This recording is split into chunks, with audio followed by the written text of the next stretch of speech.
The spirit of the Enlightenment, the passion of Romanticism, the melodies of Beethoven and Mozart, the words of Fielding, Swift and Voltaire, the ideals of the United States. But what we like most about the 18th century are the dirty great battles. Long-time followers of Creative Assembly's Total War series have experienced some pretty dramatic time travel over the past 8 years. From the feudal Japan of Shogun to murky medieval Europe, then all the way back to the Roman Empire, only to fast forward back to the future and the discovery of the New World. Keep up. The next stop on the timeline for these Marty McFlys of real-time strategy is 1700 to 1800 for Empire Total War. But as a period of unprecedented social, cultural and technological change, it means rich source material for the developer. And more importantly, it means massive fights at sea. We've always wanted to do naval battles, and that was one of the big reasons we chose this period. It's the great age of fighting sail. It's the perfect time to introduce naval warfare. We'll come back to the boats anon, but they're not the only change ushered into the game by this dynamic era. It's also a time of great technological change. So we've added a new technology system in, which we haven't really had before. We obviously had a building tree before, where you develop higher and higher level buildings, but now we've got technology research as well, which is a really nice thing to it feels right. It's the right time to introduce that, where in the age of the Industrial Revolution. And this has led to fundamental changes in the way the game plays out. It's one of those systems that we've really had to have a complete cultural rethink about the way that we approach the problem, because the battles in previous Total War games could probably be compartmentalised down into fairly simple systems in the way that they play through. And in Empire, I think it's much more freeform. In the sort of dawn of the modern era, it feels a bit more close, if you play the British Empire or you play the French Empire. The flip side to this is, because we're more familiar with the era of George Washington and that bloke with tighter trousers than a Camden indie kid, the team needs to be painstakingly, fastidiously accurate in its depiction of the time. Good job they're all massive, shameless history geeks then. Gone through the whole box set of Sharp, which is wicked. We've got a whole library of things that we've referenced details in terms of video and literature. It's been a really interesting project to work on for that. I feel like I've gone back to school a little bit. This is an interesting task, because from an artist's point of view, artists like to be creative, but with Empire, we have to be as accurate as possible. A lot of our fans have criticized us about accuracy, so this will be the most accurate Total War game to date. That sounds pretty unequivocal to us. And we wouldn't mess with this guy. He's on the hard stuff. Sorry, this is my coffee?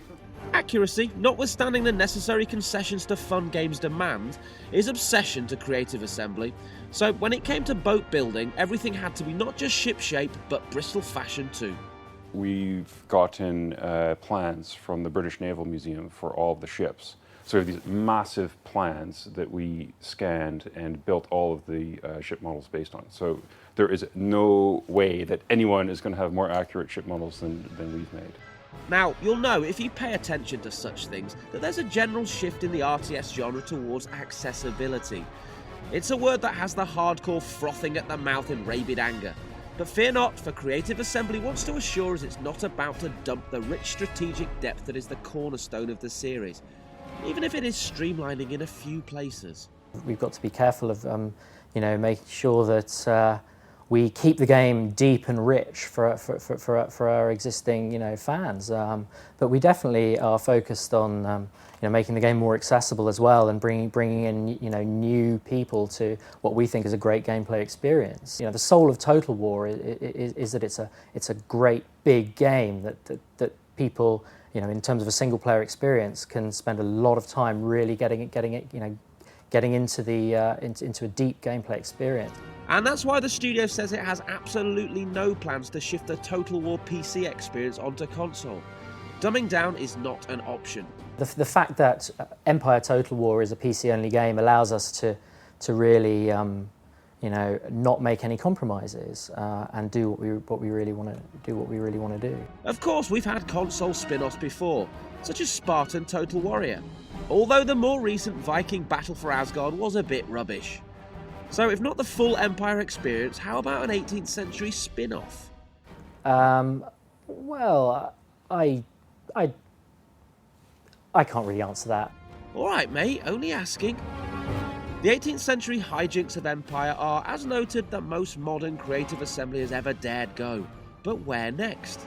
There are a whole load of periods that we're interested in, and you know, we always try to make sure that the features of the game are appropriate to the period, you know, fit the period. I think it would be cool to do something that was 20th century. It would be really interesting to do a game that kind of spanned from 1900 to 1950.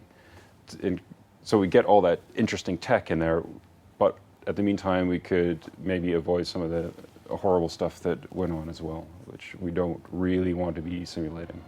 Our idle speculation aside, the studio is right now 100% focused on delivering Empire. You can look forward to the engrossing and essentially unique blend of macro and micro management Total War is famed for, all presented in what is already quite exquisite detail. But sitting back and admiring the view isn't going to help us turn America into a monarchy or scupper the Gallic revolutionaries, both of which can happen, by the way. We need some expert tips. Don't play it like you played medieval or Rome. Just look at it, think about it, and play it differently. Otherwise, you're going to get slaughtered. Spread your firepower. That's definitely a good one. And if the enemy's advancing on you, put yourself in good position with your firepower maximised and just let it come. Use formations, lines of battle. Keep your ships in line, and you'll win. If your girlfriend or wife is getting grumpy, just turn the game off for a while and give her some attention. Because we don't want to cause any trouble. Who said romance is dead? Now, every major Total War release has scooped a mightily impressive 9 out of 10 on Eurogamer. Will Empire be the first to nail the perfect 10? I hope so, yeah. I mean, there's a lot of hard work going in. It's difficult when you're at this stage of production because you're obviously so entrenched in what you're doing. Well, I hope so. I really do. What would you score it out of 10? I'd score it 10 out of 10. It's up to you guys. What would you score it out of 10? Well, I'm pretty critical. So I'm going to, well, for you guys, yeah, we're going to give it a 10. We're going to give it a 10. But for my guys out there, you're getting a 6 unless you pick it up. You can check out our in-depth hands-on impressions of the naval battles by hitting the red button. Empire Total War is out exclusively for PC next February.